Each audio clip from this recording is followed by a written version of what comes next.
अस्सलाम वालेकुम। आज हम बायोकेम का जो है सेकेंड एलो डिस्कस करेंगे, जिसमें मेनली स्टमक और गैस्ट्रिक एसिड की जो है वो सिक्रीशन बताई हुई है। ठीक है, इसमें हमने क्या डिस्कस करना है, कॉम्पोजिशन, डेली सिंथेसिस, रेगुलेशन वगैरह और स्टिमुलेंट्स और depressants of gastric acid secretion. तो आपको ये पता हो कि जो गैस्ट्रिक एसिड है ये 99% वाटर है, और जो गैस्ट्रिक एसिड की जो सिक्रीशंस होती हैं वो 99% वाटर है, 1% ऑर्गेनिक एंड इनऑर्गेनिक सब्सटेंसेस हैं। अब ऑर्गेनिक में क्या आ जाता है हमारे पास, म्यूसिन, पेप्सिनोजेंस आ जाते हैं, गैस्ट्रिक लाइपेज आ जाते हैं, इंट्रिंसिक फैक्टर आ जाता है। जबकि इनऑर्गेनिक में हमारे पास sodium, potassium phosphate, hydrochloric acid, ये कुछ आ जाता है। ये आपको पता हो कि 2 to 3 litres of gastric juice है ना इज प्रोड्यूस एवरी डे, और इसकी पीएच एसिडिक होती है विच इज़ अबाउट 1.3 to 2.6। अब ये आपको पता हो, बेसिकली इसमें इसके फंक्शन ज़्यादा इंपॉर्टेंट है, तो ये बस मैं आपको बता देती हूँ कि जो cardiac and of the stomach होता है ना, वहाँ से म्यूकस सेल्स वहाँ प्रेजेंट होते हैं, और फंडस ऑफ बॉडी में पैराइटल सेल्स, जिनको हम ऑक्जेंटिक सेल्स भी कहते हैं, चीफ ज़ाइमोजेन सेल्स, और हमारे पास म्यूकस नेक सेल्स और इंटेरोक्रोमाफिन सेल्स होते हैं।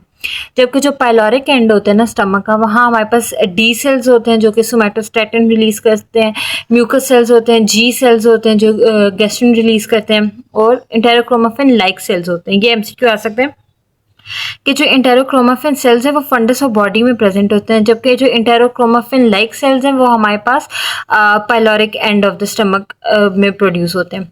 ठीक है, अब इनका फंक्शन इंपॉर्टेंट है। जो चीफ सेल्स, जिनको हम ज़ाइमोजेन सेल्स भी हैं, उनका काम होता है in the presence of HCl pepsinogen को वो पेप्सिन में कन्वर्ट करता है, जबकि जो पैराइटल सेल्स होते हैं वो हाइड्रोक्लोरिक एसिड और इंट्रिंसिक फैक्टर रिलीज करता है। अब इंट्रिंसिक फैक्टर क्या होता है, इंट्रिंसिक फैक्टर जो है ना हमारे पास विटामिन B12 के एब्जॉर्प्शन में हेल्प करते हैं स्टमक में। ठीक है, अगर ये विटामिन इंट्रिंसिक फैक्टर ना हो तो हमारे पास पर्निशियस अनीमिया या मेगालोब्लास्टिक अनीमिया हो सकता है। ठीक है, जबकि जो हाइड्रोक्लोरिक एसिड है वो पेप्सिनोजेन को पेप्सिन में कन्वर्ट करता है। ठीक है, अब इसके अलावा पैराइटल सेल्स का एक तो इनका एंटीसेप्टिक एक्शन है, और दूसरा एक और रोल भी है।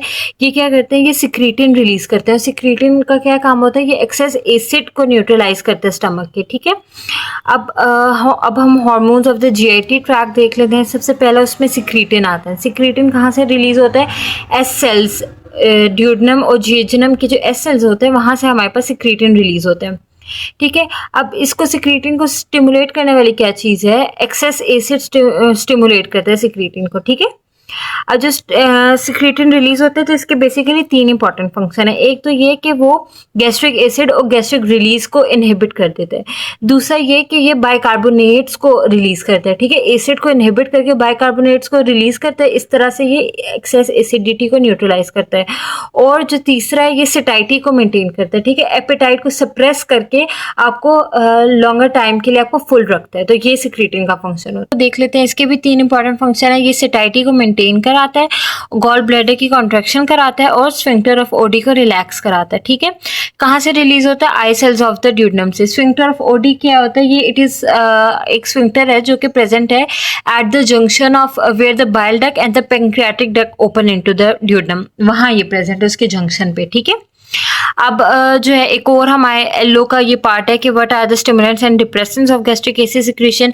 स्टिमुलेट करने वाली क्या चीज़ है, पैरासिम्पैथेटिक जो सिस्टम है ना, नर्वस सिस्टम, ये हमेशा स्टिमुलेट करता है GIT को। ठीक है, और क्या है, अल्कोहल हो गया, गैस्ट्रिन हो गया, कैफीन होगी, इंसुलिन, कॉर्टिकोस्टेरॉइड्स, ये सब स्टिमुलेट करते हैं। जबकि डिप्रेस करने वाले फैट्स हो गए, sympathetic nervous system, anti histamine drugs होती हैं। ठीक है, और इसके अलावा एंटी गैस्ट्रिक सब्सटेंसेस होते हैं, सिक्रीटिन होगी। ठीक है, ये सब डिप्रेस करते हैं।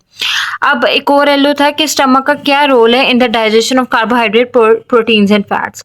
तो कार्बोहाइड्रेट्स का ये है कि स्टमक का इतना रोल नहीं होता, क्योंकि जो सारा जो स्लाइवरी अमाइलेज है ना जो आपके माउथ में प्रेजेंट हो जाता है वो तो इनएक्टिव हो जाता है, क्योंकि वो हमारे पास स्टमक की pH बहुत एसिडिक होती है, बहुत लो pH होती है, इसलिए स्लाइवरी अमाइलेज वहाँ इनएक्टिव हो सकता है। ठीक है, हो जाता है।